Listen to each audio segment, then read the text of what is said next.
isezerano kuko tugeze mu minsi y'irangiza Imana yacu yaduhaye isezerano bizatwoherereza Eliya umuhanuzi none Eliya yaraje bamwe ntibamumenya kubera ko batazi isezerano bagahora bavuga ngo uko byahoze niko bizaguma uko byahoze niko bizaguma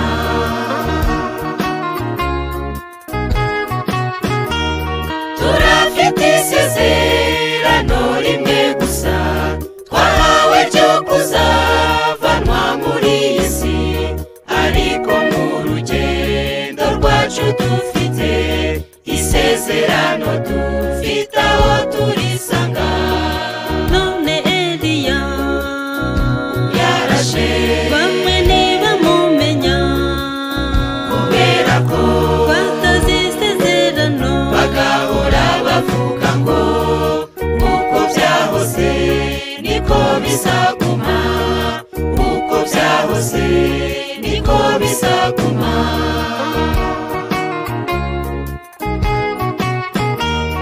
Imana yamanutse ivuye mu ijuru yambara umubiri maze iramanuka izana isezerano rizima ry'umugeni ihamagaye intama zayo zumva ijwi ryayo none Eliya yaraje bamwe ntibamumenya kubera ko batazi isezerano bagahora bavuga ngo uko byahoze niko bizaguma uko byahoze niko bizaguma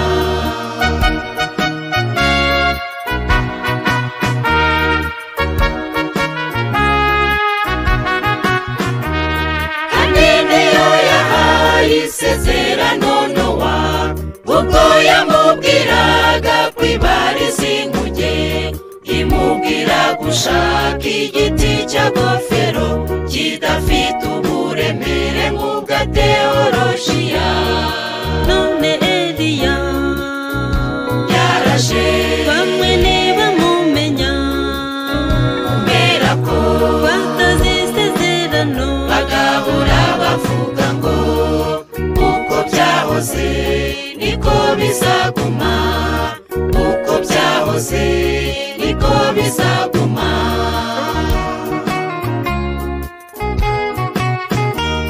none iri sezerano ryacu tugezemo tubwirwa ko umwami Yesu agiye kugaruka gutwara umugeni umwe yaguze amaraso y'igiciro cyinshi kandi gikomeye none Eliya yaraje bamwe ntibamumenya kubera ko batazi isezerano bagahora bavuga ngo uko byahoze niko bizaguma uko byahoze niko bizaguma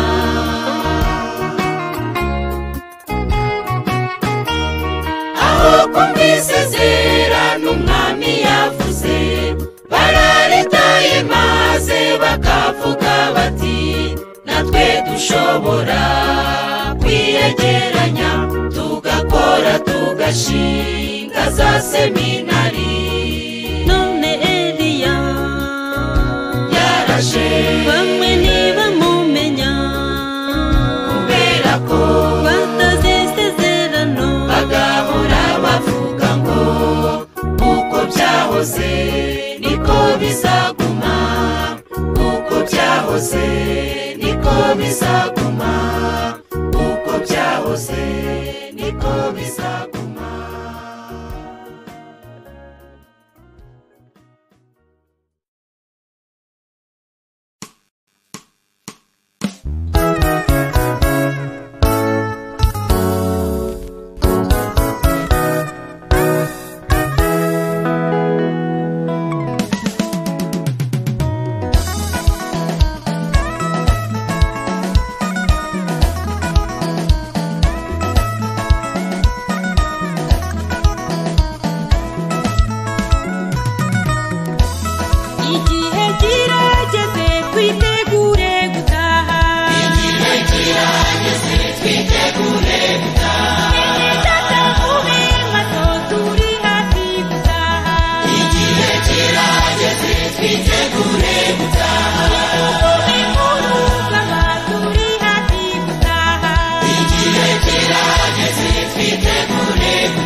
nzamusanganira mu bicu.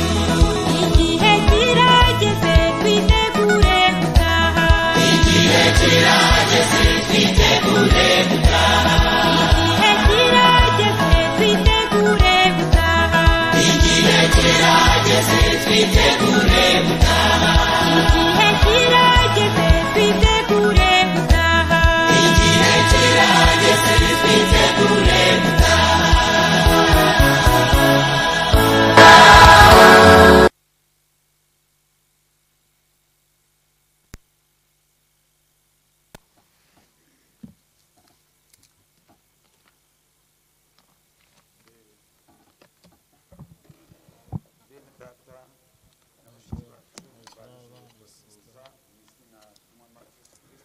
Mes frères, mes sœurs, je commence par vous saluer dans le nom du Seigneur Jésus-Christ, nshimira Imana kubera ko yaturinze muri iyi minsi itambutse, remerciant Dieu parce qu'il nous a gardés dans ce temps qui vient de passer. tukaba twongeye kugeza ku mugoroba w'uyu munsi. Et nous venons d'arriver à ce soir Aba umugoroba mwiza et une bonne soirée wo kumva ijambo ry'Imana. pour écouter la parole de Dieu. Imana yacu ishimwe Que kandi notre Dieu himbazwe soit ku loué, bw'ibyo, qu'il soit béni pour cela, kuko ijambo ry'Imana parce que la parole de Dieu, niryo buzima bwacu, c'est elle notre vie, kuko niryo ryabeshejeho byose. parce que c'est elle qui a tout fait. Natwe twagiriwe ubuntu bwo Et nous avons guhishurirwa eu la yuko grâce d'avoir la révélation que ari ryo ritubeshejeho, c'est cette parole qui nous fait vivre. ndetse si ubuzima bw'igihe cya none gusa, Ce n'est pas seulement la vie actuelle ahubwo maintenant, ni ubuzima bw'igihe cya mais c'est none, la vie d'aujourd'hui n'ubw'igihe kizaza nabwo. et la vie à venir Ibyo éternelle. byose tubishimira Imana kubera ko De tout yabiduhishuriye, cela, nous rendons gloire à Dieu parce qu'il nous l'a révélé, tucyambaye uno mubiri, portant encore cette chair. kuko igihe tucyambaye uno Parce que mubiri quand nous portons encore cette chair, niho tugomba c'est là que nous kujya devons muri gahunda être en ordre y'ubushake bw'Imana. et être dans la volonté de Dieu. Imana yacu ishimwe kandi Que notre Dieu soit himbazwe loué, ku qu'il soit bw'ibyo. glorifié pour cela. Reka tudatinze, Sans tarder, mwene data dusomere le frère va lire pour nous dusomere Il va mu lire kubara ibice 10, Nombre chapitre 10, aturukiye ku murongo wa 12 ageze ku wa à 20. commencer par le verset 12 Na gatanu. au 25. Eh, Nombre 10, verset 12 à 25.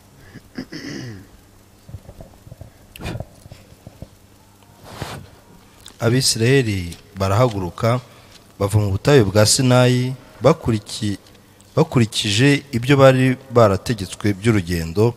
Icyo gicu gihagarara mu butayu bwa Parani. Uko niko guhaguruka kwabo kwa mbere, bagenda uko bategekewe n'Uwiteka mu kanwa ka Mose. Habanza Yuda nk'uko imitwe yabo iri. Umutware w'umutwe w'Abayuda yari Nashoni mwene Aminadabu.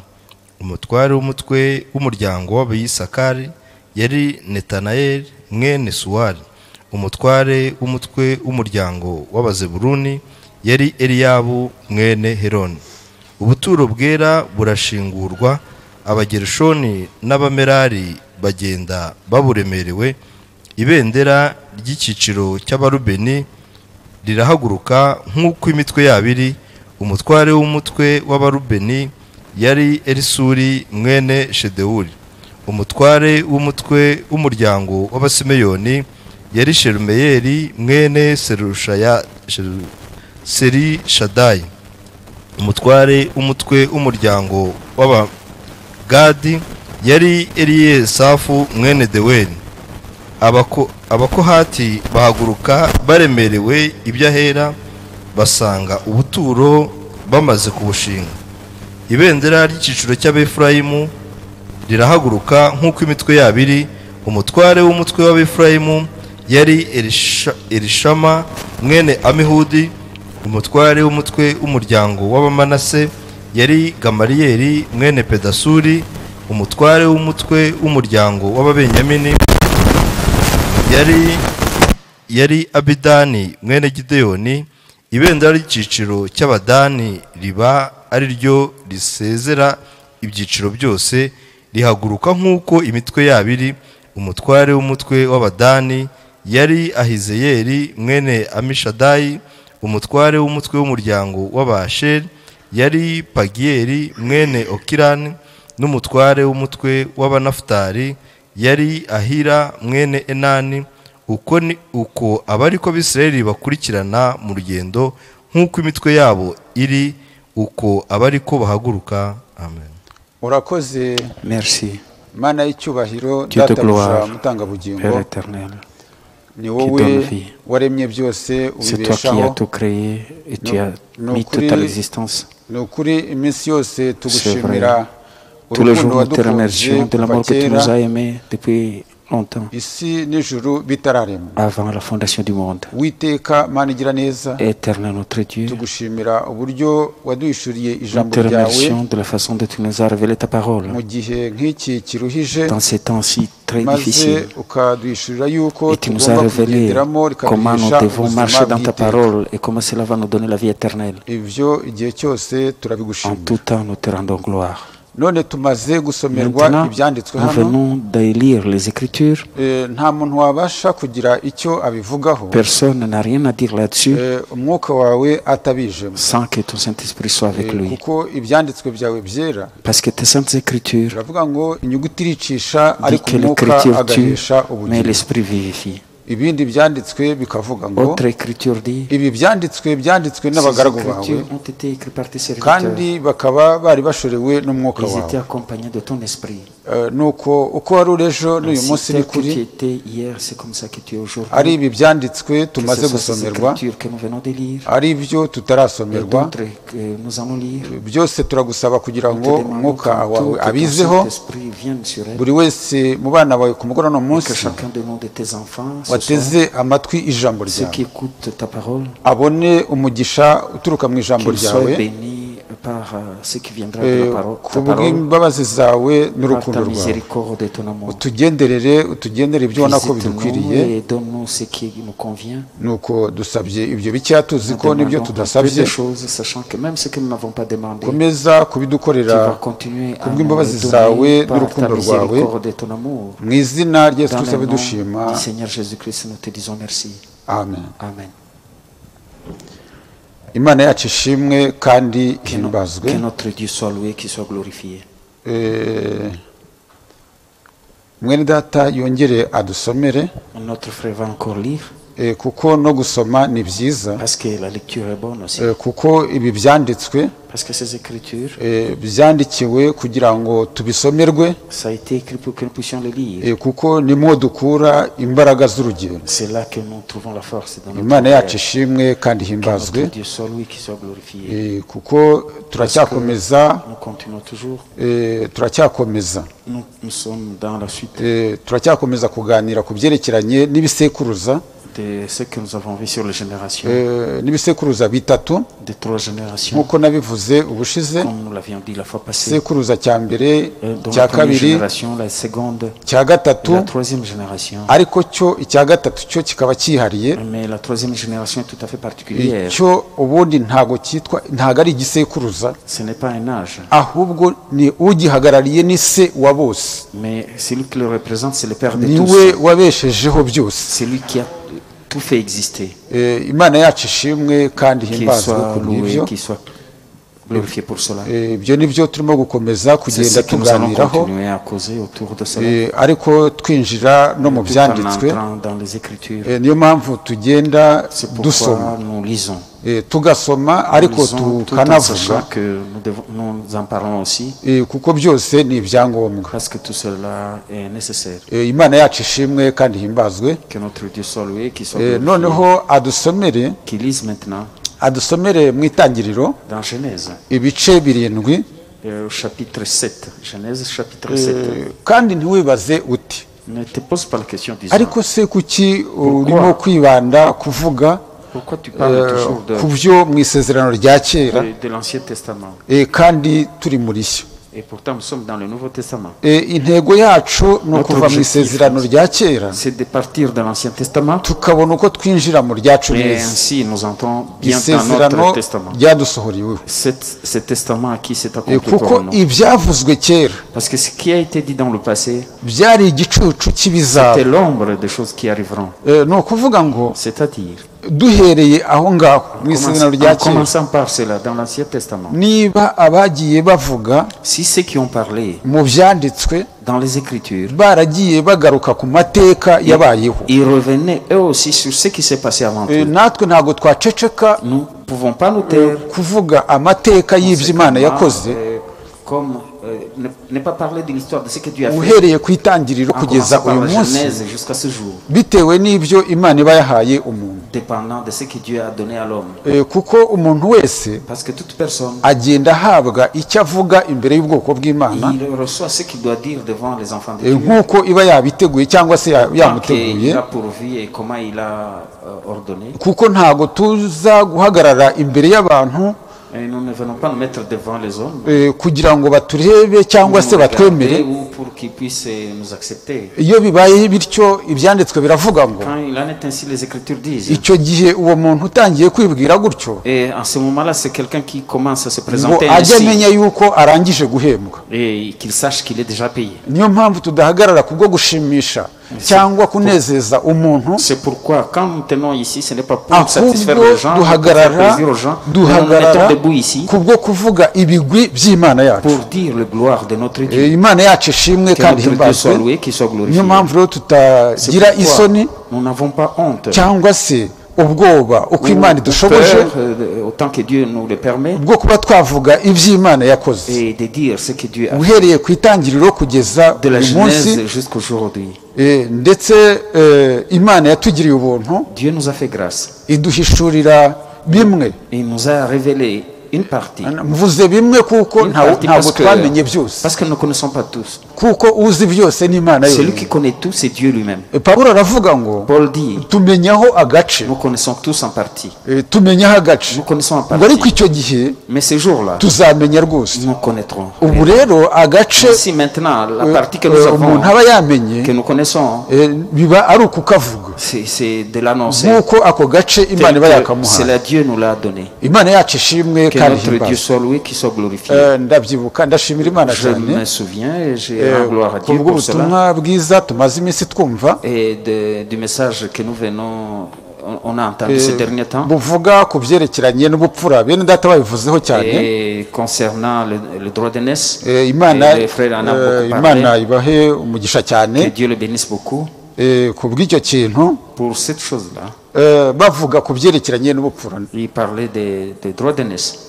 ndatekereza ko muri kino gihe cy'iyi ndwara y'icyorezo cya korona, Et à cause de cette maladie, de cette pandémie de coronavirus, hagati aha mu gihe twatangiye kuvuga mu buryo bw'ikoranabuhanga, quand on a commencé à enseigner à travers l'Internet, ngira ngo mushumba pasiteri wacu niwe wabanje gutsindagira icyo kintu, et c'est le pasteur qui a commencé, notre pasteur a commencé par souligner cette chose, avuga ku byerekeranye n'ubupfura. parlant des droits d'aînesse. Avuga cyane ku byerekeranye na Esawu na Yakobo. Il parlait d'Ésaü et de Jacob.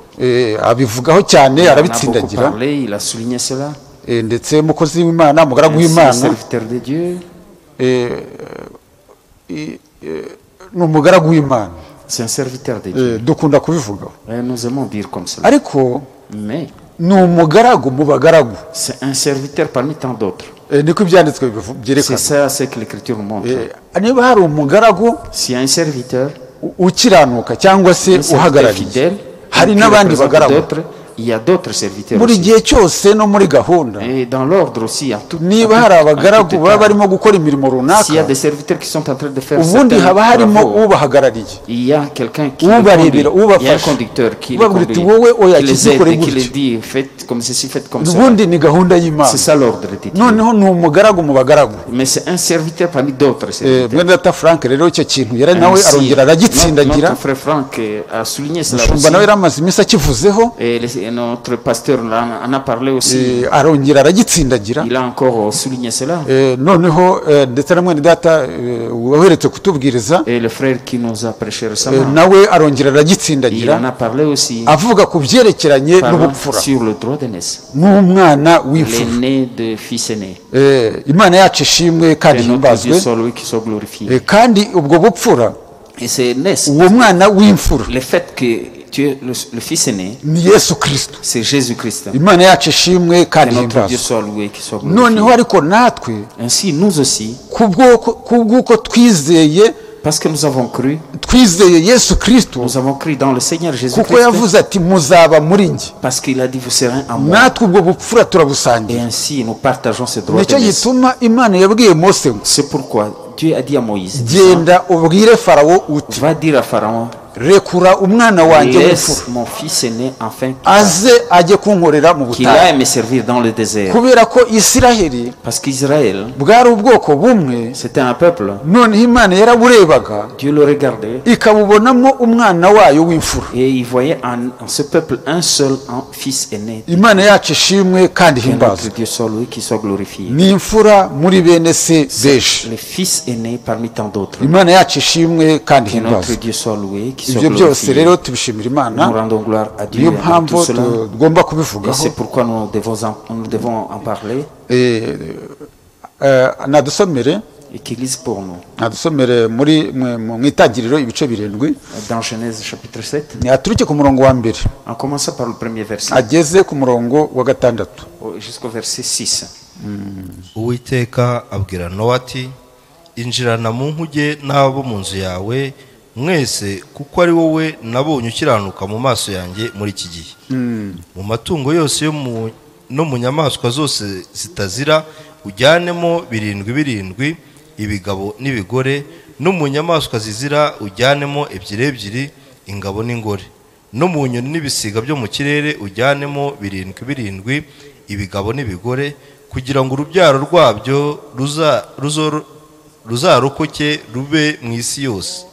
Kuko iminsi 7 nishira nzashyanisha imvura mu isi iminsi 40 ku manywa na nijoro, nkarimbura ibifite ubugingo naremye byose nkabitsemba mu isi. Nowa akora byose uko Uwiteka yabimutegetse. Ubwo umwuzure w'amazi wabaga ku isi, Nowa yari amaze imyaka 600 avutse. Amen. Imana yacu ishimwe Que kandi notre Dieu soit himbazwe. loué, qu'il soit glorifié. Twibuke amagambo umwami wacu Yesu Kristo Les yavuze paroles que notre Seigneur Jésus-Christ a atanga faites. urugero rwo mu gihe, urugero rwa Nowa yarutanzeho cyane, yarutanzeho urugero Il cyane, a donné beaucoup d'exemples sur Noé. avuga ati nk'uko byari biri mu minsi ya Nowa, Comme c'était au temps de Noé, no mu minsi yo kugaruka k'umwana w'umuntu au niko retour bizaba. du Fils de l'homme, ce sera ainsi. Ari nayo mpamvu Imana C'est pourquoi yagiye Dieu itsindagira kuri uriya mubare karindwi, soulignait le chiffre 7 ikongera igatsindagira kuri uriya mubare 40, et il soulignait aussi sur le chiffre 40. umubare 40 ni ukuvuga ngo utangirwa Le n'umubare chiffre 4. 40. Ça commence par 4. Imyaka 400 itangirwa n'umubare 4. 40 jours commencent par 4.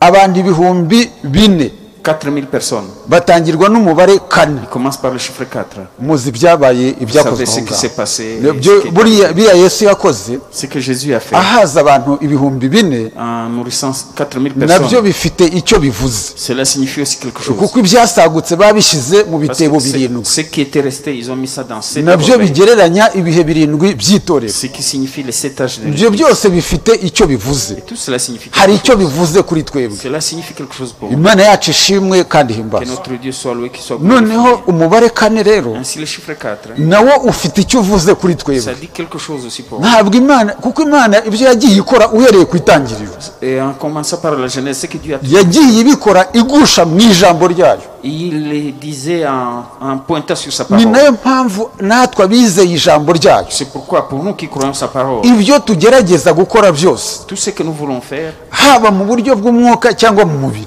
que ce soit spirituellement ou charnellement, tugomba kubikora tugusha mu ijambo nous ryayo. devons le faire concomitamment avec sa parole. Imana yacu ishimwe kandi Que himbazwe. notre Dieu soit loué. Ndatekereza ko ibyo ngibyo umuntu wese yabisobanukirwa. Je crois que tout le monde peut comprendre cela. Ni ukuvuga ngo ibyo ugiye gukora byose, Tout ce que tu veux faire, icyo nshatse kuvugaho ce que je veux ni signifier, uko ibyo ugiye umwana w'Imana wese Tout enfant de Dieu, icyerekezo cy'ibyo aba agiye gukora tout ce qu'il veut faire, l'orientation qu'il veut abanza en donner, kwitwararika ijambo il fait attention à la parole. akavuga ati Il s'est dit, ese ibi ngiye gukora est-ce que ce que je vais faire ici, ntabwo byaba bibangamiye ijambo ry'Imana est-ce que ce n'est pas contraire à la parole de Dieu? ntabwo byaba bibangamiye ijambo Est-ce que ceci n'est pas contraire à la parole? kaba akazi Que ce kamutunga soit le mu travail qui buryo te nourrit bw'umubiri charnellement byaba ibyo agiye gukora byose et que tout ce que tu mu voudrais buryo faire bw'umubiri et d'une façon charnelle, cyangwa mu buryo bw'umwuka que ce soit spirituellement agomba aussi. kubanza kugenzura niba bigusha Il mu doit ijambo d'abord examiner si cela est kuko conforme à Imana la parole. nayo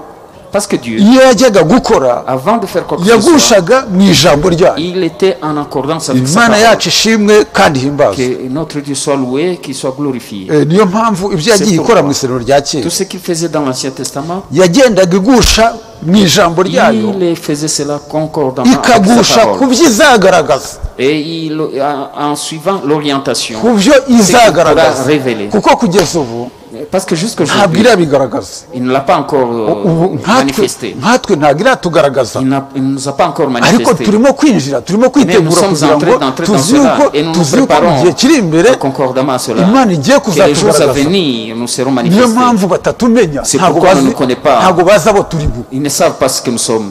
ntabwo bazi abo Ils turi ne bo savent pas ce que nous sommes. bazi ko turi abantu Ils savent que nous sommes des hommes, dupfuye que si nous mourons, ubwo biba et birangije que c'est fini ainsi. ariko twe twamenye ko biba bitarangiye Mais nous savons que ce n'est pas la fin. urumva ko ntabwo batuzi Ils ne nous connaissent pas.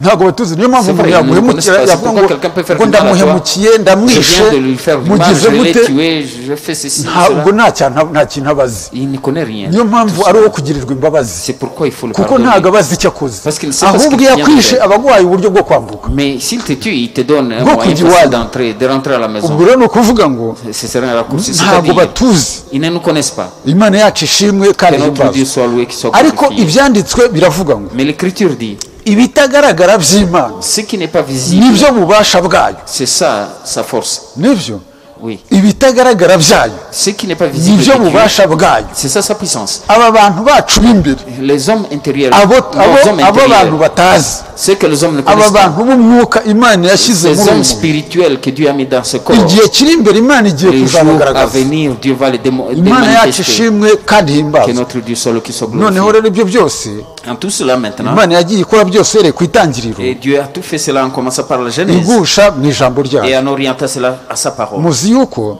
Vous savez bien que, no kurema et même la création, muzi yuko imana irema vous savez qu'en par la création, yaremye uhereye ku itangiriro de la Genèse, il a créé umunsi wa mbere le premier jour, uwa kabiri le deuxième, uwa gatatu le troisième, bigejeje ku wa kane au quatrième jour. bigejeje ku munsi wa kane Au quatrième jour, imana yaremye Dieu a créé, ibigusha mu ijambo ryayo et ce qui est conforme à sa kandi parole, bigize icyo bivuga kuri twe ce qui oriente vers nous, imana yacu ishimwe et kandi notre himbazwe Dieu soit lui qui soit ku glorifié. munsi wa kane Au quatrième jour, niho imana yaremye c'est là izuba que Dieu créa le soleil, irema ukwezi il créa la lune, irema n'inyenyeri il créa les étoiles. ibyo rero bifite icyo bivuze kuri twe Et cela dit quelque chose. kuko yesu kirisito niwe zuba Parce que Jésus-Christ est le soleil. niwe rumuri rwacu C'est lui notre lumière.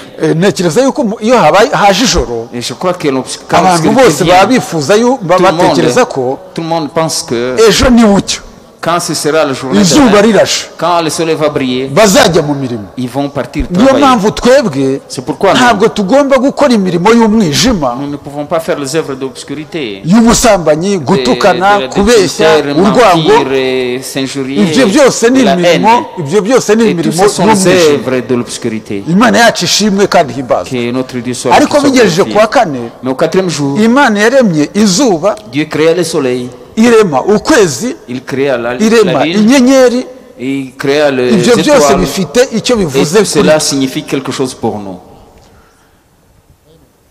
izuba Parce que le soleil rikaba rivuga kirisito signifie Christ. ukwezi La lune, kukaba kuvuga itorero ryayo cela signifie son église. noneho inyenyeri Et les étoiles, zikaba zivuga urubyaro mu bwinshi et ça parle de descendance au pluriel. urubyaro mu bwinshi Les descendants.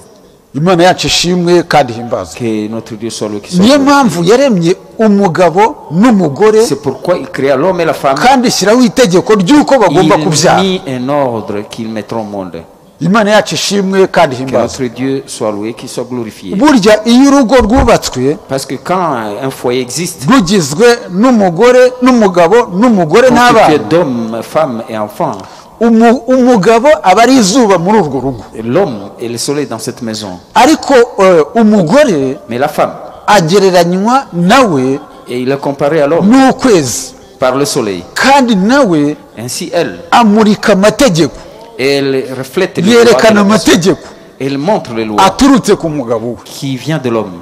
Ni nayo mpamvu Et c'est pourquoi udashobora kujya gutira isuka tu ne peux pas aller emprunter un ngo outil. nusanga umugore n'umugabo bicaranye, Et quand tu trouves tubishyire l'homme mu et la bwenge femme, busanzwe. mettons ça dans le cadre Ugiye ordinaire. gutira igikoresho Naturellement, quand tu vas emprunter mu un rugo outil ahantu runaka, dans la maison de quelqu'un ugasanga umugore n'umugabo bicaranye, et que tu trouves l'homme et la femme assis, ese wagitira umugore? est-ce que tu vas emprunter chez la femme?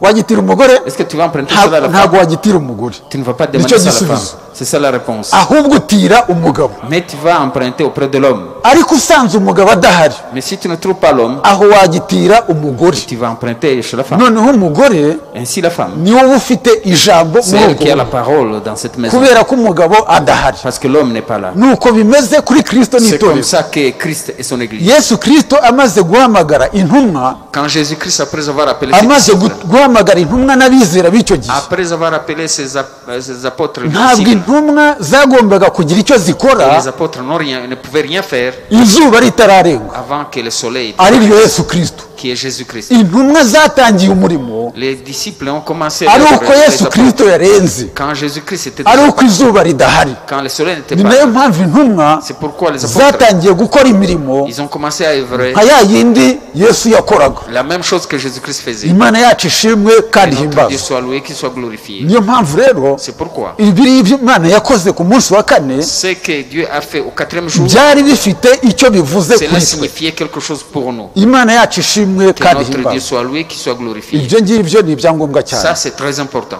kandi ibyo nanone twongera kubisanga Et nous trouvons encore cela. murebuka Vous vous souvenez? yosefu Joseph, nk'urugero rwa Kristo. comme exemple de Christ, image de Christ. Ariko Mais, ndaza kugaruka je gatoya vais revenir un peu ku byerekeranye n'amaraso. en ce qui concerne le sang.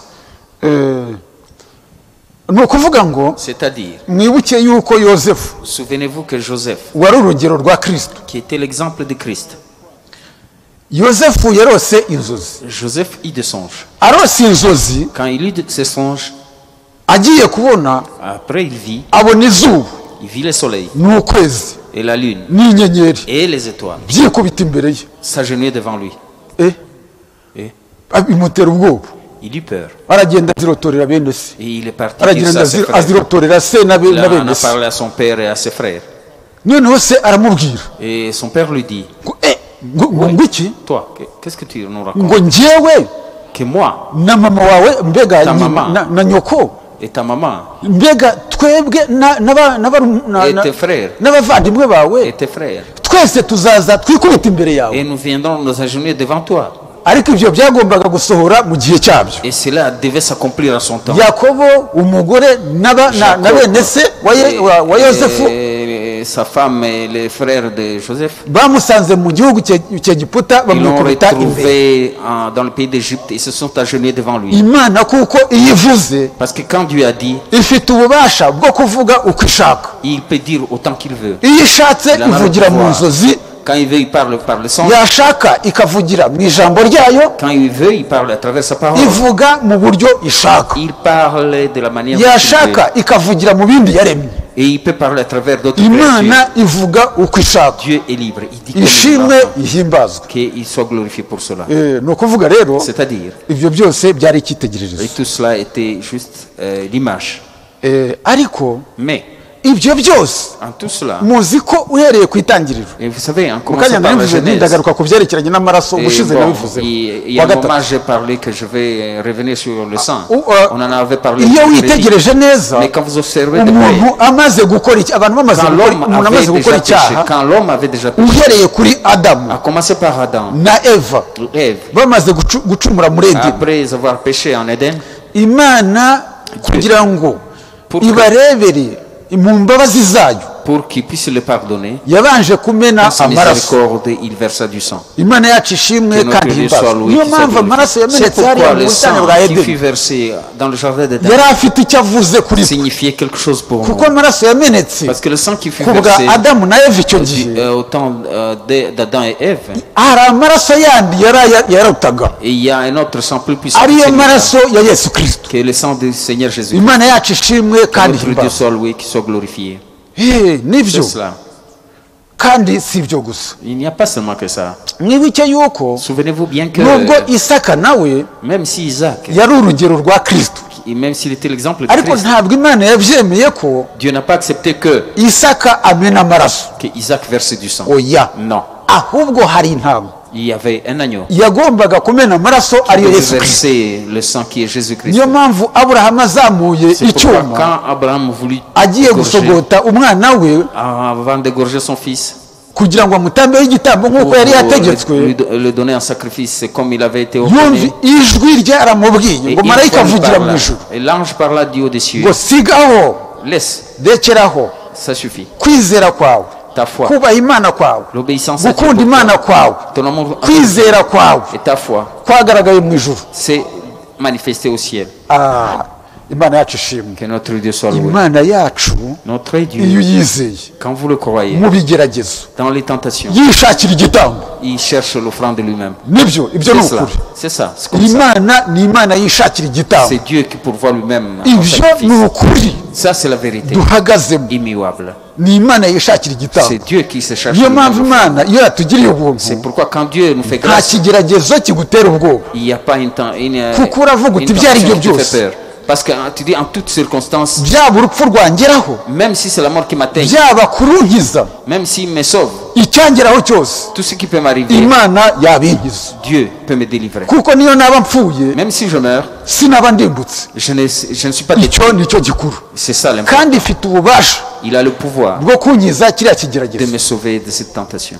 iryo jambo ni ryo shadaraki C'est ça la parole qui est d'Achadrach, meshaki na bederinego Meshach et Abednego. bakoresheje Ils ont utilisé igihe babwiraga nebukadineza quand ils affrontaient igihe Nabucodonosor. nebukadineza yari arimo kubakangisha erega Et il leur faisait peur. erega shadaraki meshaki na bederinego Shadrach, Meshach et Abednego. ibyanditswe biravuga ngo intare ntigira L'Écriture nous ikihunga dit.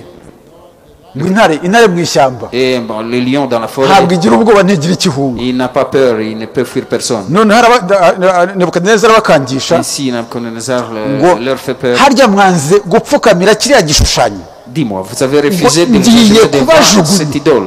Je vais vous ngiye jeter. kubajugunya muri ririya tanura Je vais vous jeter dans ngo maze cette nanjye fournaise. ndareba imana Et je vais voir Dieu. iza kubakiza C'est amaboko Dieu qui yanjye. viendra vous délivrer de mes mains. urumva voyez? imana yarabyitegereza Dieu, en regardant cela mbega iri mu ijuru au ciel.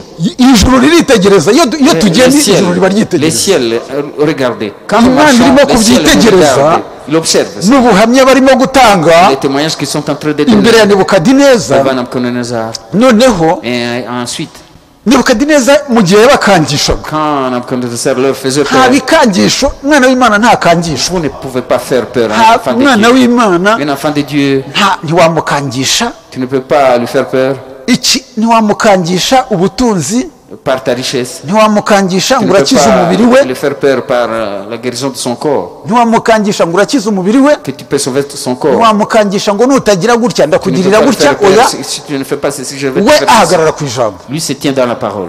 shadaraki Shadrach, meshaki na Meshach bederinego et Abednego. kuko daniyeli we yari ibwami Parce que Daniel était Daniel, ouais, arrive, sur Gami. le trône au royaume. muribuka yuko ari nawe wabashakiye Vous savez ikiraka que c'est daniyeli celui amaze qui kugerayo leur muzi avait ko donné du travail. ari we wabashakiye ikiraka C'est lui qui leur a trouvé du nk'uko bene travail. data bagira gutya Comme bakadushakira ibiraka nos frères nous cherchent du travail. yamaze kugera ubwami noneho agira gutya bashakira ikiraka Dans le nyine royaume là-bas, il leur a trouvé du travail. daniyeli we yari ibwami Et Daniel était noneho dans le palais royal. bati nebukadineza ati ngiye kubajugunya muri ririya tanura Je vais vous jeter dans ces ndebe imana fournaise. iza kubakiza amaboko yanjye. Je verrai quel Dieu qui viendra vous délivrer de mes mains. Ibyo urabyivugisha buretse mu kanya urayibona. Et vous allez voir notre Dieu. Noneho ijambo nshaka niri, ijambo nshaka kuvugamo Voilà ni ce que je vais vous dire par là. ni igisubizo, C'est la réponse. ni igisubizo. Kuko C'est la umwana réponse. w'Imana C'est-à-dire un enfant de Dieu. ntabwo abura igisubizo Il ne imbere manque y'amadayimoni. pas de réponse devant les démons. Non, Oya ntabwo non, bibaho. ça c'est non. Ntabwo umwana w'Imana Un enfant de abura Dieu igisubizo ne peut imbere pas y'amadayimoni. manquer de réponse devant des démons. Noneho Ainsi, Shadraki, Meshaki na Bedenego Shadrach, Meshach et babwira Abednego, umwami ils ont bati dit au roi, disant,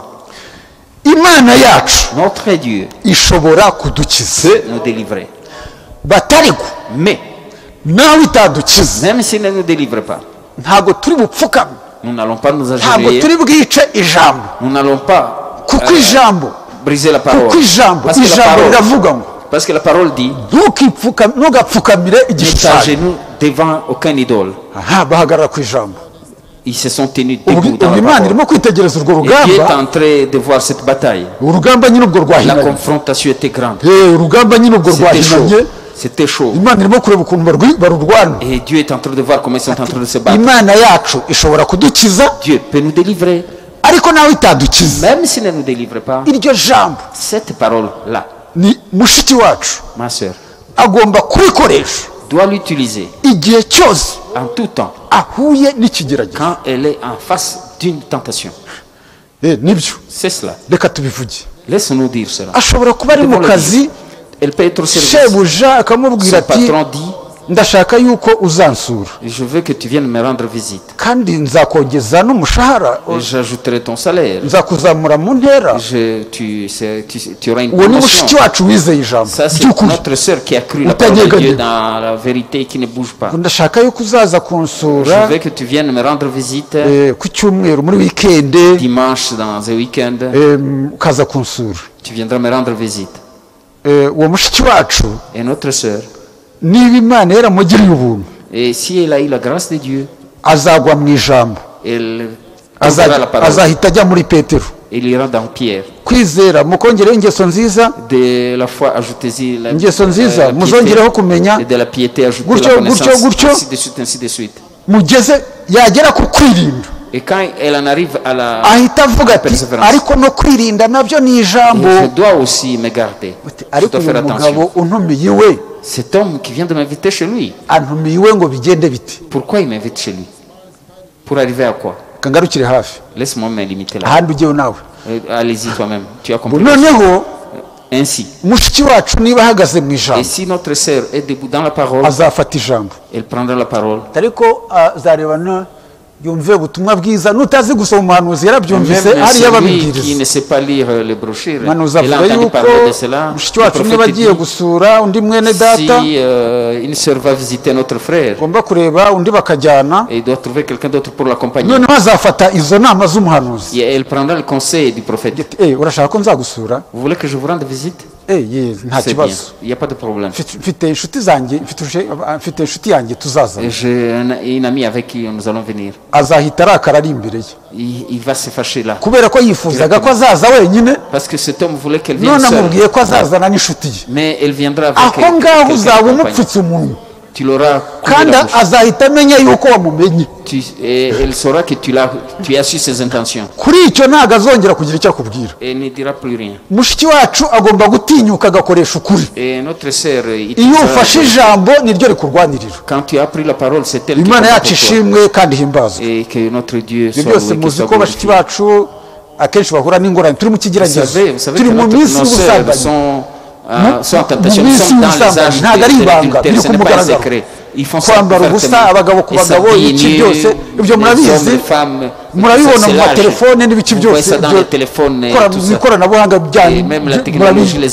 Mbega abasoma cyane babona byinshi. Ubusambanyi bwarenze umupaka. Noneho mushiki wacu we aririnda mu bintu byose. Niho avuga ati noneho rero niba ari akazi, si c'est le travail, ndemera mfe, je vais accepter de inzara wenda izanyice, j'aurai faim, ariko ndahagarara ku ijambo mais je vais me tenir dans la parole ryo kwirinda de la tempérance, ubusambanyi. de me garder contre la prostitution. Imana yacu ishimwe kandi Que himbazwe. notre Dieu soit qui soit glorifié. Reka aho tuhareke. Bon, quittons ce point. ndatekereza ko Je crois que imfubyi yumvira mu rusaku vous pouvez entendre cela. nshobora kuvuga bike ukumva Quelqu'un byinshi de sage, il peut comprendre. imana yacu ishimwe kandi ihimbaza ariko ntabwo nkwise imfubyi Bon, les orphelins kuko yesu utajya ne dis pas que je t'ai appelé utazashyira orphelin. mu ibaraza C'est juste un proverbe. kuko yesu yaravuze ati simbasize nk'imfubyi Jésus a dit je ne vous laisse pas comme orphelin. nzaza aho muri Je viendrai où vous êtes. ariko ni ukuvuga ngo icyo nshatse C'est-à-dire ce kuvuga que je voulais dire. ni uko ushobora kumva bike ijambo C'est-à-dire tu rito peux écouter peu de mots, ugahishurirwa n'ibindi mais tu bitavuze auras la révélation de ce qui n'a pas été dit. imana yacu ishimwe kandi ihimbaza Et que notre Dieu soit loué. noneho C'est-à-dire, ni ukuvuga ngo icyo gihe c'est-à-dire, aba afite uburyo yakwirinda il peut se protéger.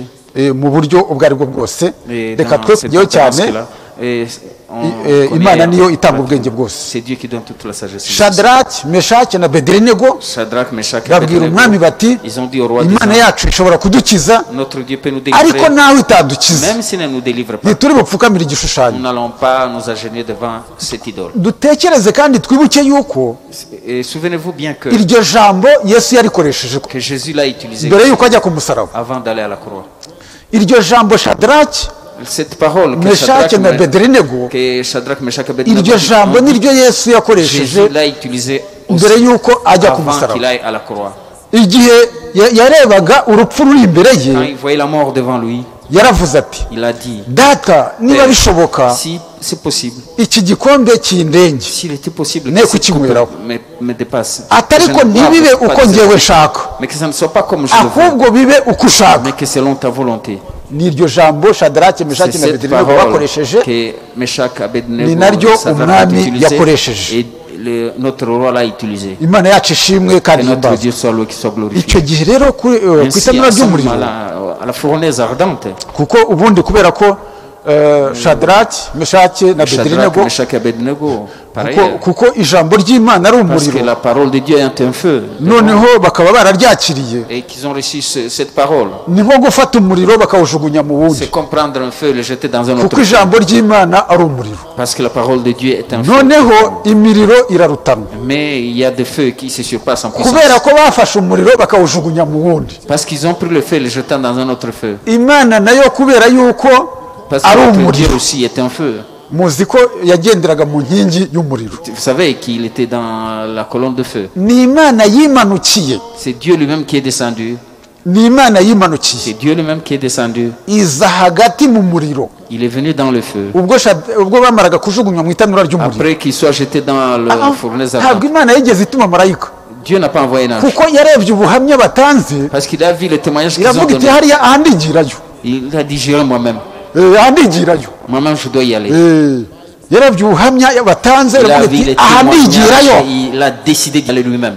yambara Il a porté, ya shusho il porta l'image ya shusho izambara n'ubundi qu'il portera encore. niyo mpamvu C'est pourquoi. nebukadineza yitegereje Nabuchodonosor, quand il a vu cela, atari koko ndeba twajugunyemo batatu mais je vois qu'on a jeté trois. On a, je nkaba sais qu'on a jeté ndebamo trois. nkaba ndebamo n'uwa kane Mais je vois un quatrième. ati kandi uwa kane Et ce ndabona asa quatrième, n'umwana il w'imana est semblable au Fils de Dieu. ni ukuvuga ngo ni imana yari yambaye yasuye Dieu a porté cette image. imanuka mu itanura ry'umuriro Il est descendu dans la fournaise. nk'uko yesu kirisito ari we mana Comme Jésus-Christ est imana Dieu, yacu ishimwe kandi que ihimbaza notre Dieu soit loué, ibyo soit glorifié. ngibyo Dans cela, ni ibintu byangombwa cyane c'est très important imana yadukoreye que Dieu ibikomeye a fait pour nous des grandes choses natwe merveilleuses et turishima kuwa grandioses kane et nous sommes contents. reka tugaruke kuwa kane Retournons au 4. kuwa kane haremye izuba Il ukwezi eut un n'inyenyeri soleil, il fit créer le soleil, la lune et les ibyo étoiles. byari bifite icyo Et bivuze cela kuri signifiait twe quelque chose pour nous. imana yacu ishimwe kandi Que ihimbaza notre Dieu soit le kuwa kane rero Ainsi, le 4, umubare kane le chiffre 4, niyo mpamvu ngiye kuwugarukaho c'est pourquoi je vais y revenir.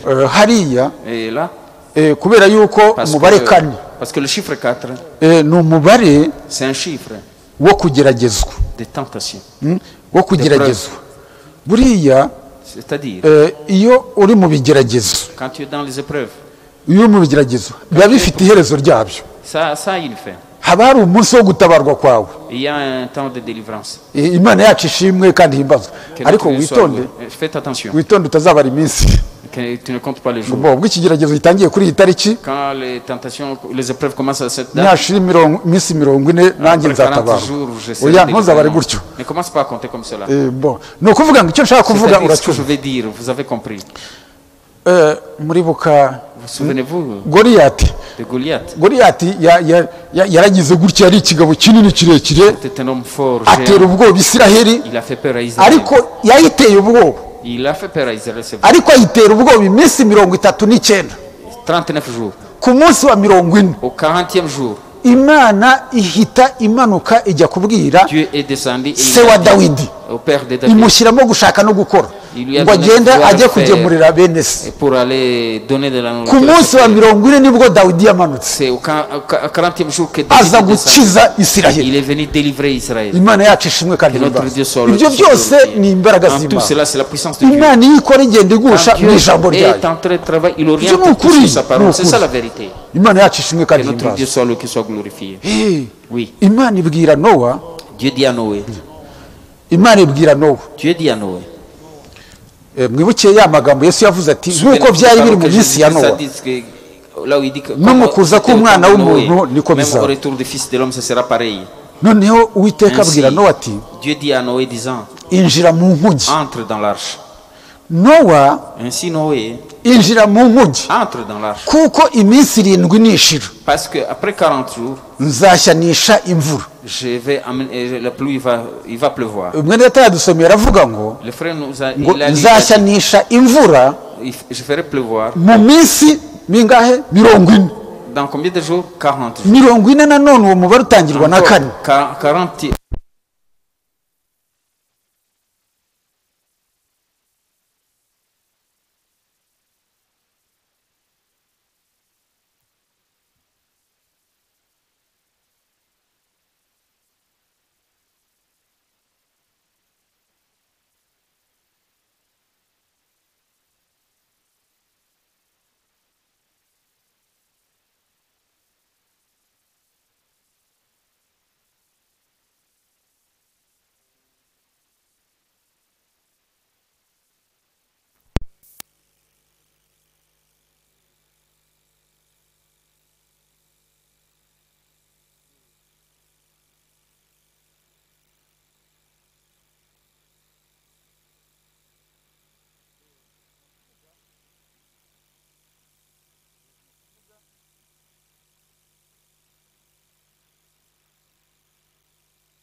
Imana ibahe umugisha. Que Dieu vous bénisse.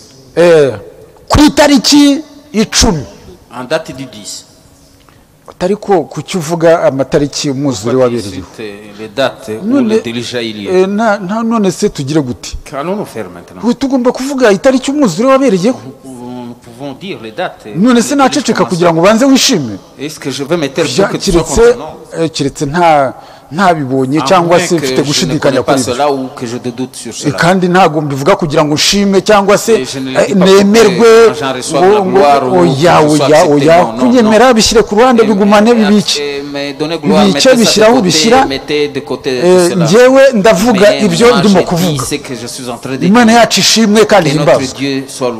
Noneho ku itariki 10 z'ukwezi kwa kabiri, ku itariki 10 z'ukwezi kwa kabiri mu mwaka w'igihumbi 1656 uhereye kuri Adamu kugeza kuri Nowa nyine icyo gihe niho kuri uwo munsi erega birandikwa. None se uragira ngo bigire gute? Que voulez-vous que je vous dise? Nibyo byaranditswe. Imana yabwiye Imana nuvuga ngo hano bavuga uburyo Abisirayeli bavuye mu gihugu cya Egiputa. Ibyanditswe biravuga ngo hashize imyaka 430 handitswe ngo hatabuzeho umunsi sans un jour de plus, hadasazeho umunsi ou sans un jour de moins. Niko byanditse muri Bibiliya. C'est comme ça que c'est écrit. None tugire gute se? Qu'allons-nous faire maintenant? ahari wenda wambaza uti ariko se Est-ce que none tu peux me se dire, mais maintenant, kuki uvuze ngo imyaka 430 pourquoi tu dis 430 ans? kandi tuzi yuko ari imyaka 400? Et pourtant, nous savons que c'est Imana 400. yabwiye Aburahamu iti Dieu avait dit à Abraham, urubyaro rwawe ta descendance, ruzaba abashyitsi n'abimukira mu gihugu kitari icyabo. ils habiteront dans un pays qui n'est pas le leur. aha turakomeza nanone turagusha ku mubare 4. Et nous allons tomber sur 4 encore. Imana yabibwiye Aburahamu ngo Dieu dit à Abraham, nihashira imyaka 400 après 400 ans, nzabakurayo. je vais les tirer de là. Imana yacu ishimwe kandi Que himbazwe. notre Dieu soit lui qui soit glorifié. Nibyo C'est cela. reka dusome aho Nous allons hantu lire twumve neza. ce Reka chapitre-là. ndebe kandi nshaka aho Bien hantu comprendre, laisse-moi trouver cela. mu itangiriro C'est Genèse. mu itangiriro C'est dans Genèse ndatamfashe kubashaka reka que ndebe le frère m'aide à trouver cela. itangiriro ibice C'est dans 10 Genèse chapitre 10. Voyons chapitre 10. atabarutse avuye kuri katurebe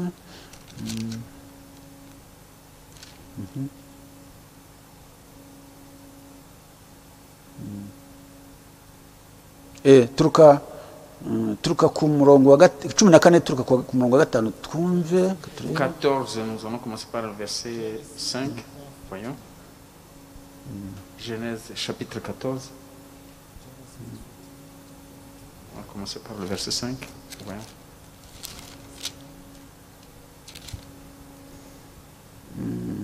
soma twumve. bamaze imyaka 12 bakorera Kedorulawomeri, mu mwaka wa 13 baragoma. Mu mwaka wa 14 Kedorulawomeri n'abami bari kumwe nawe baraza baneshereza abarafa muri Ashiteroti, Karunayimu, baneshereza n'abasu. Mbabarire ni 15 mbabarire ndahabonye 15 turuka ku murongo wa 10 turuka ku murongo wa 11 Commencez par le verset. turuka ku murongo wa 11 mbabarire. Inkongoro zagwaga ku mirambo, Aburahamu akazigurutsa ku kirengarenga. Aburahamu asinzira ubuticura, ubwoba butewe n'umwijima w'icuraburindi buramufata. Uwiteka abwira Aburahamu ati, menya yuko urubyaro rwawe ruzaba abashyitsi mu gihugu kitari icyabo, bazakorera abaho, nabo bazababaza imyaka 400. Nanjye nzaciraho iteka iryo shyanga bazakorera, ubwa nyuma bazarivamo bavanyemo ubutunzi bwinshi. Urumva ni gahunda Imana yahaye sogokuruza Aburahamu ngo urubyaro rwawe ruzaba abashyitsi n'abimukira mu gihugu kitari icyabo, leur disant que vos descendants seront étrangers. Nihashira imyaka 400 ils seront asservis et après 400 ans je les délivrerai. None uravuze uti ko hashize imyaka 430 et vous dites qu'il y a 430 ariho basohotse et qu'ils sont sortis. Umuhanuzi aravuga ngo le prophète dit, Imana yabohereje umuhanuzi, Dieu leur a envoyé un prophète mu gihe cyabo baramwanga, Abisiraheli baramwanga, ngo bituma Imana ibongerera imyaka 400 isaga. et il leur a ajouté encore 400. Niko umuhanuzi avuga. C'est ce que le prophète Ariko Imana yo mais pour Dieu yari yakoze ibijyanye na gahunda yayo, il a accompli son ariko programme. umuntu kugira ngo agaragare ko ari umuntu, Mais comme l'homme est toujours homme, ko ari umunyantege nke, qu'il est faible, iboherereje umuhanuzi baramwanga. quand il leur a envoyé un prophète, ils ont Ariko dit non. Imana kubera ko igomba wabyanga utabyanga iba igomba gusohoza ijambo ryayo. sa parole. Nubwo Mose bamwanze, Même s'ils ont refusé ariko Moïse, byageze igihe mais le temps était arrivé. Imana isohoza ijambo Dieu ryayo. a accompli sa parole. sa Niyo promesse. mpamvu twe tutabara ngo none se ngo ku myaka 6,000 ishize Mais 6000 ans c'est fini maintenant, bigereranywa n'iminsi 6 qui est comparable à 6 ngo none jours. ngo ko umugeni ataragenda, Comme le oya président twibyo dit, ntibitureba, cela, ça ne nous regarde pas. ntawuzi umunsi cyangwa igihe. Personne ne connaît Icyo ni le jour tuzi ni ni uko l'heure. ari hafi aho, Ce que nous savons est Ni qu'il est hafi proche. aha, ni hafi aha Les proches, turagenda. les proches, nous allons hafi partir. aha ni hafi aho, Proche là, nous allons turagenda partir. hafi aha. Nous allons partir Icyo bientôt. tuzi ni hafi aha, ntabwo C'est hatujyana bientôt. kure. Ne nous amène pas Oya loin. ntabwo C'est hatujyana kure, ni bientôt. hafi Nous ne sommes aha, pas loin, c'est ni ici. hafi aho. C'est juste là. No kuri iyo myaka 400 hari hafi aho, Bientôt, même les Imana 400, ikabatabara ikabavanayo. c'était prêt. Imana yacu Dieu ishimwe devait les kandi délivrer himbazwe. et devait les faire quitter de la ariko crainte, Dieu soit loué. ariko Mais- Imana Dieu ikurikirana niba ari ikintu Imana ikurikirana ikurikirana ijambo ryayo yavuze uzi ko bagize gutya kubera wenda n'ubwoba n'ibiki byose noneho Farawo ati noneho amaze kumva ibihano bimuriye ngo noneho ngo nimugende ngo mugende ngo n'abana banyu n'abagore banyu ngo ariko ubutunzi bwanyu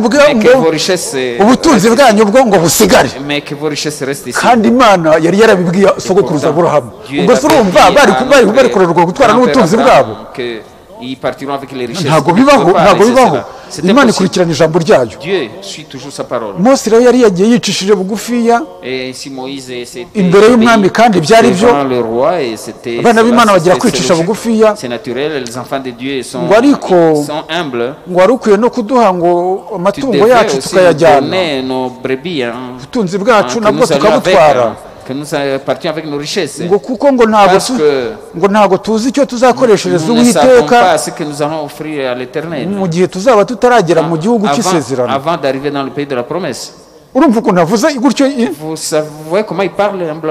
ngo ngo mugende n'abana banyu n'abagore banyu imikumbi yanyu irasigara imbaraga zihita zituruka mu ijuru zimanukira muri Mose intare ntigira ikihunga wa mwuka zambaraga zihita zimanuka muri Mose arahinduka imbere y'umwami ahita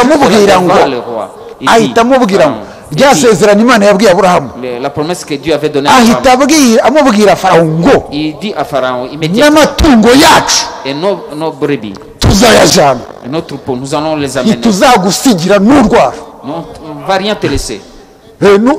urwara ruranditse utagira ngo ndimo gukabya urwara ruranditse utaza kugira ngo ndimo gukabya ngo n'amatungo yacu tuzayajyana ntituzagusigira n'urwara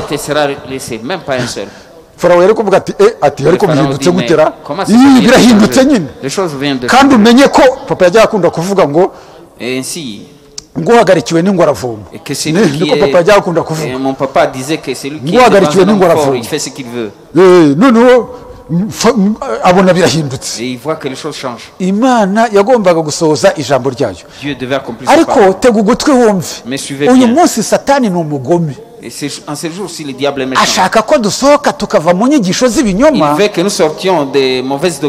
tukava mu byaha bitari bimwe ariko ubutunzi tukabusigayo bukagumye gukorera Satani kandi tugomba kubusohokana tukabukoreshereza Uwiteka Imana yacu niba twarasohotse tugomba gusohokana n'ibyacu Satani agomba kubisigarana abikoresha ibyo kubera nibyo duke mfite nari mfite mu isi ngomba kutuzana mu ijambo nibyo ibyacu byose bigomba gukorera umwami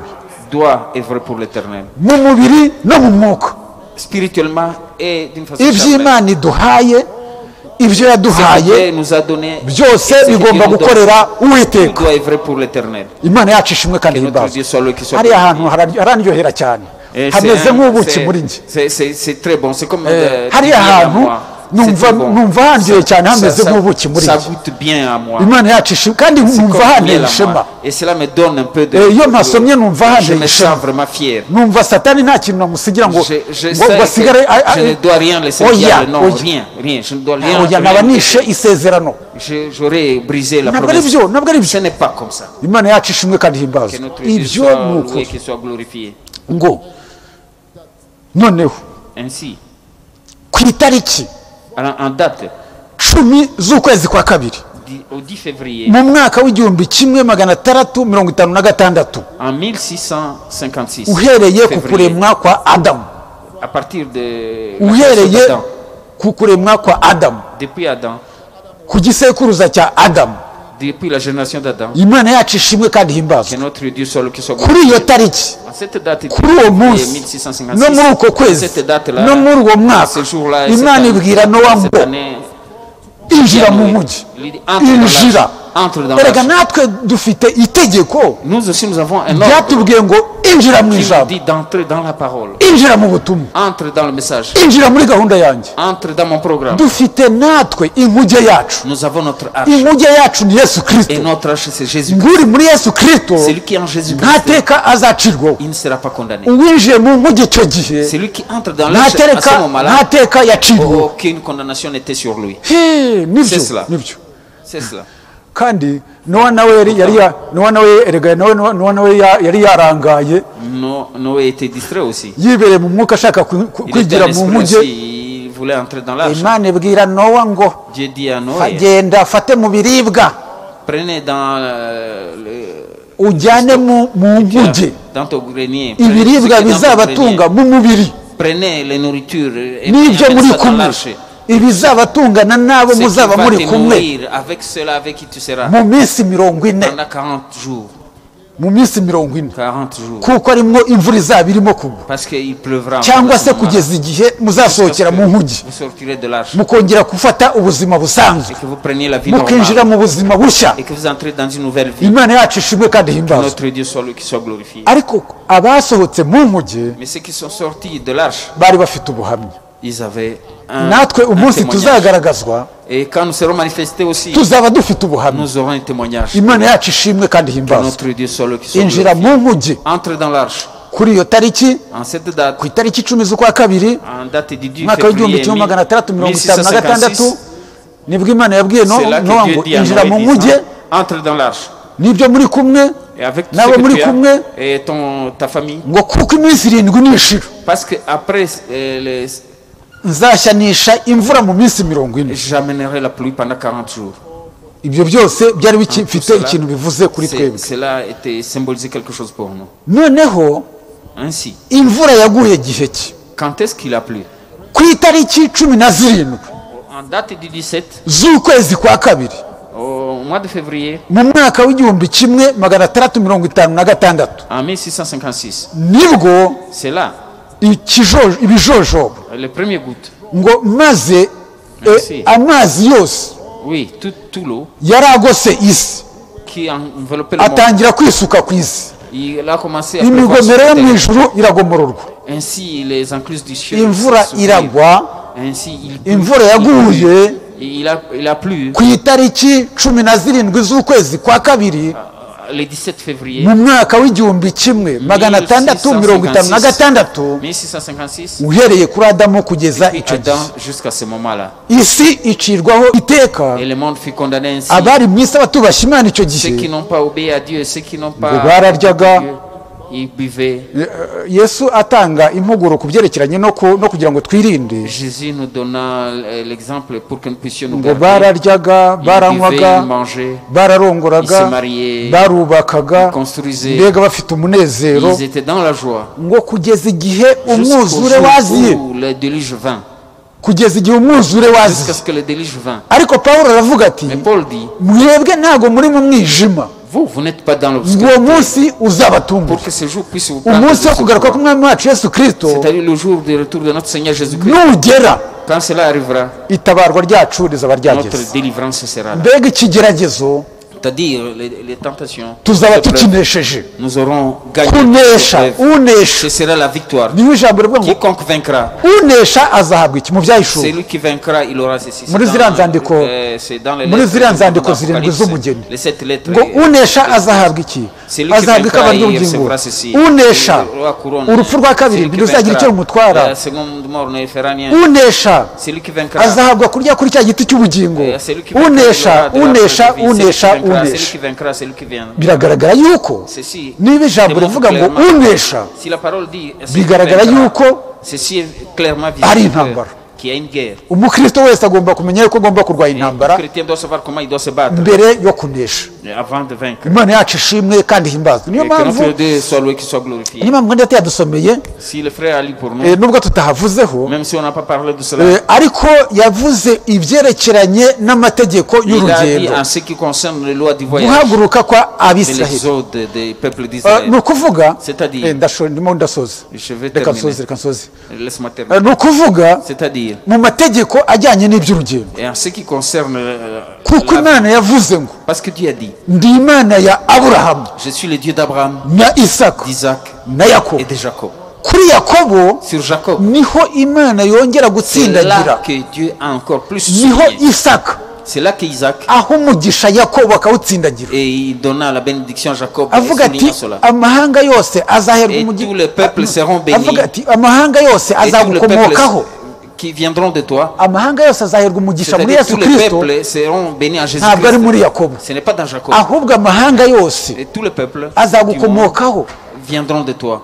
Imana yacu ishimwe kandi Que himbazwe notre Dieu soit le qui soit glorifié. urubyaro uzagira urubyaro Et tu uzagira auras gute des enfants, tu auras une descendance. abami bazagukomokaho Et le roi viendra de mbega toi. Isaka kandi twibuke yuko Souvenons-vous bien que ntabwo ari Yakobo ce n'est pas watanze Jacob umugisha qui a béni. ahubwo ni Isaka C'est Isaac wari urugero rwa Kristo qui est l'image de Jésus niwe wahawe umugisha Yakobo qui a béni Jacob. Imana yacu ishimwe kandi Que notre himbazwe Dieu soit le qui niyo soit mpamvu ngo glorifié. ndi Imana C'est ya pourquoi Aburahamu il dit, je suis le Dieu na d'Abraham, Isaka d'Isaac na Yakobo et de Jacob. kuri Yakobo Et sur Jacob, bivuze ça dit umuryango quoi? mugari w'Imana C'est pas la grande famille de Dieu.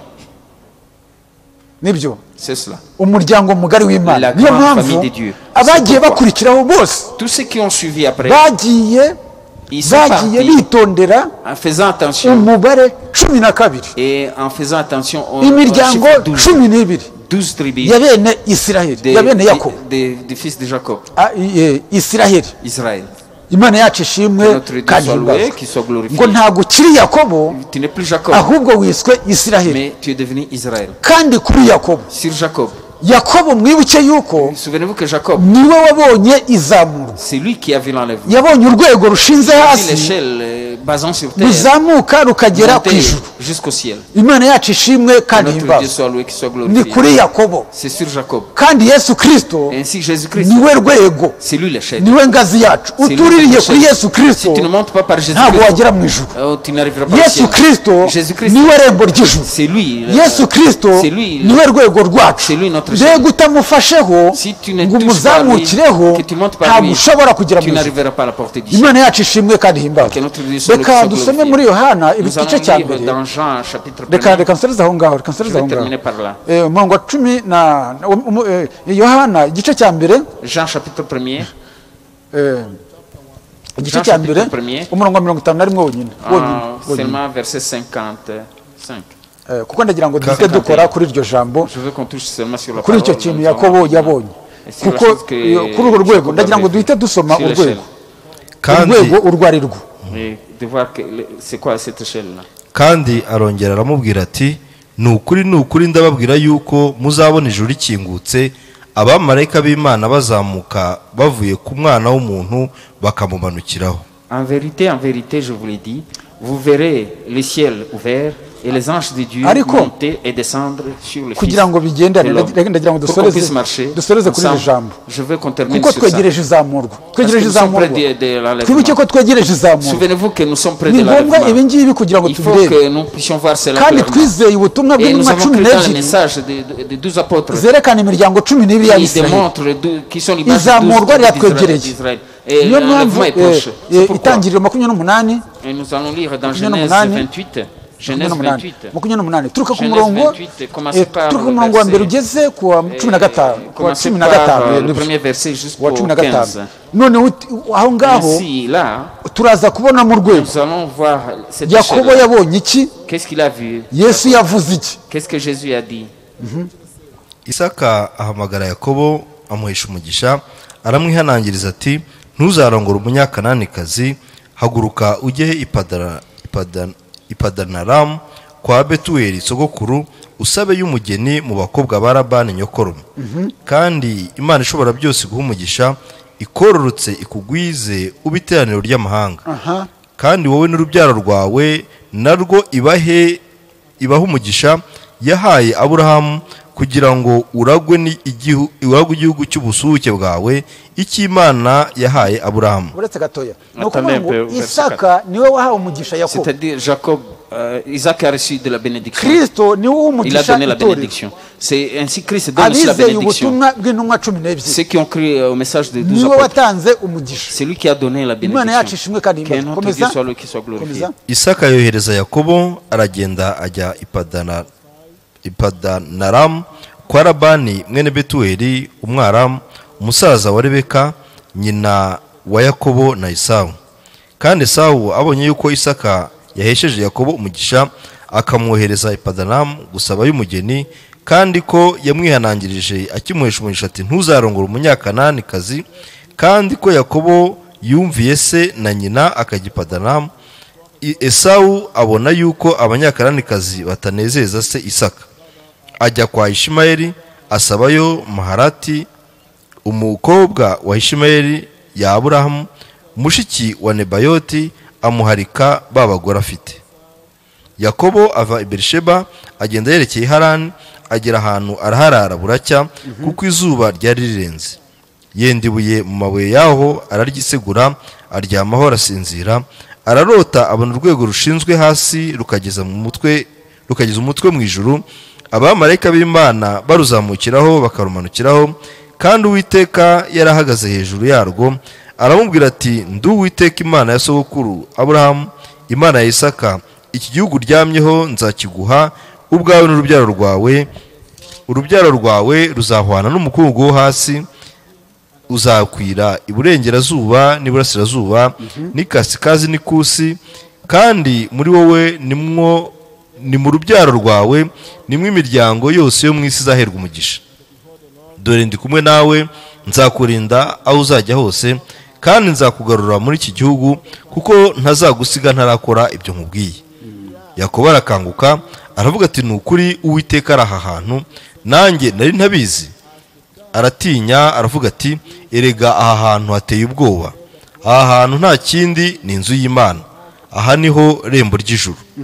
Yakobo azinduka kare, yenda ibuye yiseguye ararishinga ngo ribe inkingi, arisukaho amavuta ya elayo. Aho hantu ahita Beteli, ariko mbere umudugudu witwaga Ruzi. Yakobo ahiga umuhigo ati Imana nibana nanjye ikandindira muri uru rugendo ngenda, ikajya impa ibyo kurya n'ibyo kwambara, nkazagaruka kwa data amahoro, Uwiteka azaba Imana yanjye, n'iribuye nshinze nk'inkingi izaba inzu y'Imana, kandi ku byo uzajya umpa byose sinzabura kuguha kimwe mu 10. Amen. Imana yacu ishimwe Que kandi notre Dieu soit loué, qu'il soit glorifié. uraduhita udusomera muri hahandi wasomye mu kanya, Lisez maintenant là où on a lu. ariko hano dans Genèse avuzemo 28. amagambo menshi. Mais ici, il a cité beaucoup de choses. Pawulo yaravuze ngo niba dufite Paul ibyo kurya avait dit, n'imyambaro si nous avons de quoi nous vêtir et la nourriture, ngo tunyurwe nabyo, et soyons satisfaits de cela. kandi hano naho Et ici aussi, turabisomewe, nous venons de lire ibyo cela. byose ni ibyacu. Tout cela nous appartient. Dusomere uwo murongo wonyine. C'est au verset 20. Lisez-le maintenant, Genèse 28, 51. Yohana igice cya mbere umurongo wa Jean, chapitre 51. 1er. Kandi arongera aramubwira ati ni ukuri ndababwira yuko muzabona ijuru rikingutse, abamarayika b'Imana bazamuka bavuye ku mwana w'umuntu bakamumanukiraho. Que notre Dieu soit loué, qu'il soit glorifié. Et tout cela signifie quelque chose. Et cet enlèvement que nous attendons. Que notre Dieu soit loué, qu'il soit glorifié. Nous savons bien que nous nous battons avec notre ennemi. Et celui qui a commencé l'œuvre en nous va l'achever. Qu'il soit glorifié pour cela. En tout cela, ceci orienté vers Jésus-Christ, c'était l'image de Jésus-Christ. Dieu dit à Abraham, ta descendance, tu seras béni par elle. Et ça continue. Et au Dieu d'Abraham, de Jacob, arrivé à Jacob, et il lui fit ces paroles. Ta descendance. Mu rubyaro rwawe. Descendance. Mu rubyaro rwawe. Ta descendance. Reka nsubiremo ahantu hatagira uhagira urwijiji. Mumbabarire gatoya ndengejeho iminota 12 ngira ngo nka 10 n'ingahe. 13. Dans 12 minutes. Ariko reka nsubire ahantu hatagira uhagira urwijiji. prends cela pour qu'il n'y ait pas de confusion. amaze yuko Imana yavuze ngo ndi Imana ya Aburahamu na Isaka na Yakobo. Elle dit que je suis le Dieu d'Isaac et d'Abraham. Imana ubwa mbere yabwiye ngo mu rubyaro rwawe niho amahanga yose azahirwa Dans umugisha. sa descendance, il y aura des bénédictions. nanone iryo jambo Les peuples seront bénis. iribwiye Cette Yakobo. parole vient d'être dit à Jacob. ayo magambo no gukomeza C'est-à-dire, c'est parole. Pawulo nawe yasobanuraho Et Paul continue. urwo rubyaro rwavugaga Cette descendance Kristo. parlait de Christ. Kristo amahanga yose Christ dont niwe yagombaga guherwamo umugisha. devait être béni. Icyo cyari Ça, icyitegererezo. c'était l'image. ariko tumenye yuko Mais sachons bien que mu guhishurirwa dans la révélation, Yesu Kristo Jésus-Christ, ari we Mana. c'est Imana yacu ishimwe kandi Dieu, et himbazwe. qu'il soit loué, qu'il soit béni. Yesu Kristo Jésus-Christ, niwe Mana yacu, c'est notre Dieu. niyo mpamvu we C'est pourquoi, ntabwo yakomotse en kuri ce qui Yosefu. concerne, il n'est pas descendant de iyo biza gukomeza agakomoka kuri Yakobo S'il était du sang de Jacob, yari kubyarwa na Yosefu. il serait né de none Yosefu ntiyamubyaye, Joseph. Ce n'est pas ahubwo Yesu ni imbuto yaturutse mu ijuru. mais lui, il est la semence venue du ciel. Imana yacu ishimwe kandi Que himbazwe. notre Dieu soit loué, qu'il soit béni. Ibyo byose biragaragaza niyo mpamvu Tout Yesu ceci we nous démontre, et c'est pourquoi Jésus, igisekuruza ntabwo ari igisekuruza, ce n'est pas une génération de ahubwo descendance, ni se c'est lui le Père, mu buryo bw'umwuka, d'une façon spirituelle. ni se w'umwuka, ni se wa bose, C'est le Père de tous. ni se w'abantu b'imbere bose, C'est le Père de tous les hommes intérieurs. ariko abantu b'inyuma bo Les personnes extérieures, baraje ils sont venus, bigeze kuri Yosefu arrivés à Joseph, birahagarara, ça s'est arrêté là. haboneka data wa twese, Et le Père de tous est venu. ariwe Yesu yavuze ati ntiwazagira Là umuntu que wongera Jésus-Christ a dit, il a dit que personne n'appelle personne, ngo ntihazagira umuntu que personne uvuga ngo data qui ne dise Père, ngo kuko so ari umwe ari uwo mu ijuru. parce que vous avez un seul Père qui est au ntihazagira ciel. umuntu witwa data Que personne ne soit appelé hano Père mu isi ici sur terre, kuko so ari umwe ari uwo mu parce que ijuru. vous avez un seul ibyo Père qui est ngira au ngo ciel. twigeze Et kubisomerwa je crois on a lu cela, on en Imana a ibahe parlé, umugisha que Dieu vous bénisse mu izina dans le nom du ry'Umwami Seigneur Yesu Jésus-Christ. nabatindijeho gato J'ai iminota un nka peu cumi n'ingahe, retardé de quelques dizaines de minutes. ni ukumbabarira kandi Il faut no me pardonner pour kwihangana. cela et prendre patience. Ariko ndatekereza yuko Je crois bien que niyo turi mu mirimo yacu cyangwa se quand n'iki, nous sommes dans nos travaux uretse ko ordinaires, gahunda nayo aba ari ngombwa, naturellement, le programme ariko faut le respecter. nanone ntabwo tuguma mu Mais nyuguti en cyane, tout cela, nous ne restons pas dans les... Nous ne sommes pas dans les chiffres.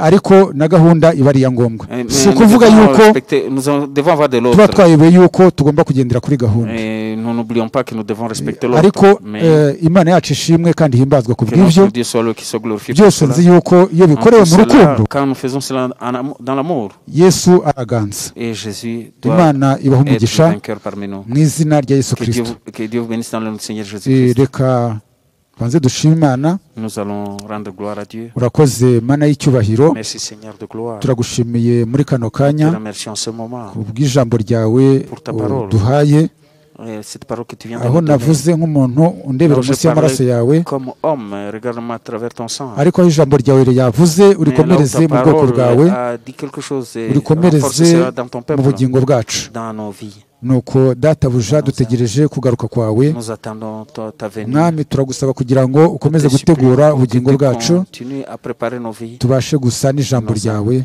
Et en fait que nous puissions te ribashe ressembler, gutura muri recevoir ta twebwe, parole qu'elle habite en nous kugira ngo riduheshe ubuzima pour bw'iteka. nous donner la vie éternelle. Nuko dusabye ibyo bikeya, Nous demandons ce peu de tuzi ko n'ibyo choses, tudasabye ukomeza sachant kubidukorera, que même ce que nous n'avons pas mu demandé, tu vas izina le rya faire Yesu pour Kristo nous. bidushima. Dans le nom du Seigneur Jésus-Christ, tout en Amen. te remerciant. Amen.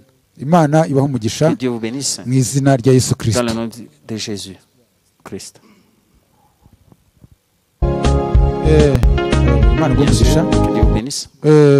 Mwene ataranyibukije, Le frère vient de me rappeler. mwibuke yuko Souvenez-vous bien que ku cyumweru saa munani dimanche à 14h, hari iteraniro ry'i Krefeld. il y a les réunions de Krefeld. Imana ibahe umugisha. Que Dieu vous bénisse. Amen. Amen.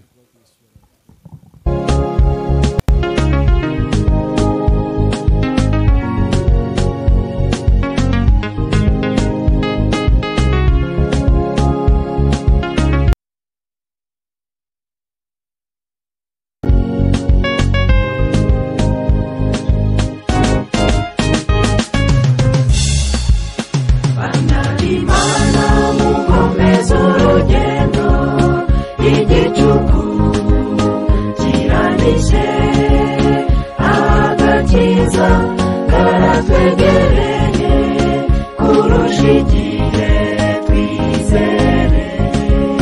Nimube maso mukomeze urugendo, igicuku kiranyishe, nubwo intambara ari nyinshi ku isi, n'ugusohora kw'ibyanditswe. Nimube maso mukomeze urugendo, igicuku kiranyishe, nubwo intambara ari nyinshi ku isi, n'ugusohora kw'ibyanditswe.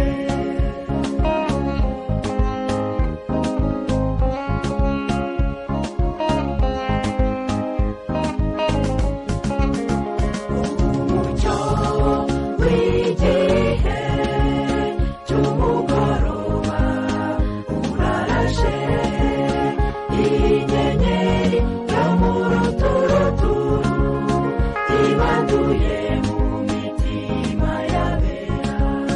Bana b'Imana nimube maso, nimutwarwe n'umuyaga w'isi, mukomeze ibyiringiro byanyu, ntimucike intege muri uru rugendo. Bana b'Imana nimube maso, nimutwarwe n'umuyaga w'isi, mukomeze ibyiringiro byanyu, ntimucike intege muri uru rugendo.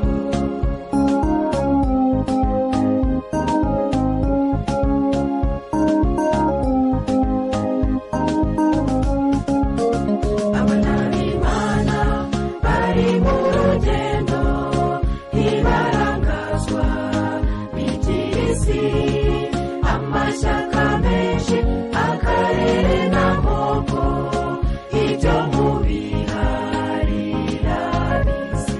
Umugeni wa Yesu yamaze kwambara, yambaye imyenda yera, niyo mirimo yo gukiranuka yagenewe abizera. Umugeni wa Yesu yamaze kwambara, yambaye imyenda yera, niyo mirimo yo gukiranuka yagenewe abizera.